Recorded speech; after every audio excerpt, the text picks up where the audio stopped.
But something that I'm actually kind of hyped for, Venom. The trailer came out. Venom, I think, is interesting project because you have a really big star like you have Tom Hardy, and you have a beloved. Was he like a villain? I guess, kind of. But I think he'll be an anti-hero in this installment, but he's traditionally a Spider-Man villain through and through. But one that's probably one of the most has like a cult following, I guess. Yeah, he's very popular, no doubt. And then you see this trailer and you don't even see Venom, and you get to see Tom Hardy's face, which is like the first time I think people have actually seen Tom Hardy's face on a movie screen completely since I don't even know, since he played Bronson or something like that. And he's wilding out in this trailer. It looks like it's shot stylistically. I'm hyped for Venom, and I think them slow playing this trailer makes a lot of sense, especially because if they don't get the CGI right on this thing could tank. Right. Well, at the end of the day, the real reason we didn't see Venom is because the CGI isn't ready. Mm-hmm. When this movie was first announced, we acknowledged that the October 5th, 2018 release date was very soon. It didn't go into, principal photography, didn't start filming until last October. Tom Hardy himself didn't even wrap until January 27th. This movie is literally just being finished. So obviously the CGI isn't ready yet. But even if it was, I actually think the idea of like slow playing it, building up the mystery is smart, because what happened online, everyone was talking about the movie and where it was kind of negatively overall, but the convo was good to go because I don't think there was a lot of hype for this movie's existence beforehand. Venom as a character leading a movie is pretty questionable. He's not an anti-hero traditionally, and he's a Spider-Man villain. The best Venom stories have to do with his relationship with Spider-Man.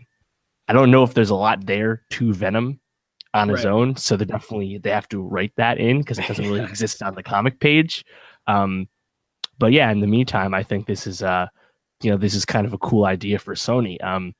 It's funny because obviously this is not connected to the MCU. This is Sony's first film superhero movie in a while that's not connected, because obviously Homecoming, they shared Spider-Man, but I have a feeling that Tom Holland's gonna appear at the end or something, or Venom will be going to New York City to go see him. You saw him on a TV screen, and because Sony can do that, they still have the right to use Spider-Man movie too. But then Kevin Feige be like, yeah, but that's not MCU. It just has a great potential to muddy the waters. That would be that'd be very interesting, because especially if this movie does well and it gets hyped behind Venom and Tom Holland, Spider-Man show off, and then they say that they're not going to do it. Man, that would be an all-time I didn't see any of the reception to the trailer. There was a lot of negative. Well, it was a lot of basically how can you have a Venom trailer and not show Venom? That's all it was. Okay. They also have this. Yeah, they have the Black Cat Silver Sable movie in development too, the Sony side. But yeah, I mean, I really don't have an opinion on it yet, because this trailer is clearly just the shots they had ready to put in a trailer. Yeah, there's not a lot there to judge, but I'm confident that he'll be a better Eddie Brock than Topher Grace, by default.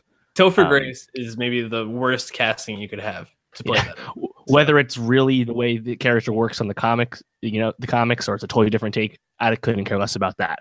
But he'll be better than Topher, no doubt. Interesting note, though. Go ahead. Venom is being directed by Ruben Fleischer, who's directed three films: Zombieland, 30 Minutes or Less, and Gangster Squad. Not the best body of work, but no, optimistic.